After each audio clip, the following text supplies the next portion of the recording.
touched upon the verse that I'm going to speak. Okay. For today's devotion, I would like to read Esther chapter 8, verse 3, which says, "Now Esther spoke again to the king, fell down at his feet, and implored him with tears to counteract the evil of Haman the Agagite and the scheme which he had devised against the Jews." Now, as we have been studying from the book of Esther, we all know who Esther is. Esther was a very bold queen. She went before the king without permission. And she also was very smart. She hosted dinners for Haman and the king to save her people. But in this context, we see a different side of Esther. We see that she fell down at his feet, the king's feet, and implored him or pleaded with tears to counteract the evil of Haman. Now, even though Haman the Agagite was executed in the last part of the previous chapter, the evil decree that he had, or the evil law that he had passed was still alive. So Esther knew that even though she was a queen, she had no control over the situation. So the only person who can do something was the king. So she went before the king and she lays her request before the king. Now, what does this have to do with us today? Now, this verse reminds us about how we can go before our King Jesus and lay our requests. Hebrews 4:16 says, "Let us come boldly to the throne of grace, so that we may receive mercy and find grace to help us in time of need."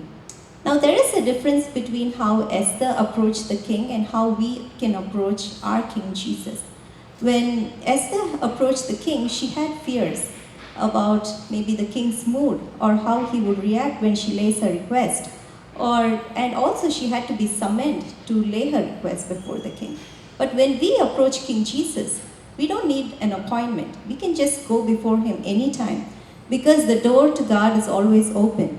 And we can go before him not with fear, but with boldness. We can go before his throne of grace boldly. That's what the verse which we just read says. Secondly, even though she was a queen, the king did not know her background, or the king did not know who she was.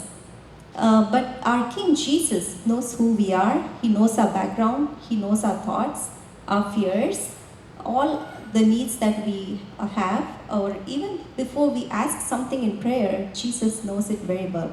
So he knows us very well, whereas King Ahasuerus did not know the queen. The third thing is, Esther fell at the king's feet and wept. Sometimes when we go to God in prayer, we might weep. Weeping is not a weakness, but it's just a way to express our deep sorrow, or the overwhelming situation might fill our hearts with sorrow that we might go to him with tears. Even Jesus cried in the Garden of Gethsemane. When he cried and prayed and asked God to take away the cup of suffering, God did not answer his prayer the way he wanted. He answered it in a different way. Instead of taking away the suffering, God gave him the grace to endure the suffering. So just by crying, it doesn't mean that the answer to our prayer will always be yes. Our family last year, when my dad was hospitalized, we all prayed, pleaded, and asked God for mercy to heal my dad. But the answer to that prayer was not healing. It was for us to surrender my dad to the will of God. But even though God did not answer our prayer just the way we wanted, it didn't mean that he was not faithful. While looking back, I see that God is still good and he has been faithful and helped us to endure through these difficult times.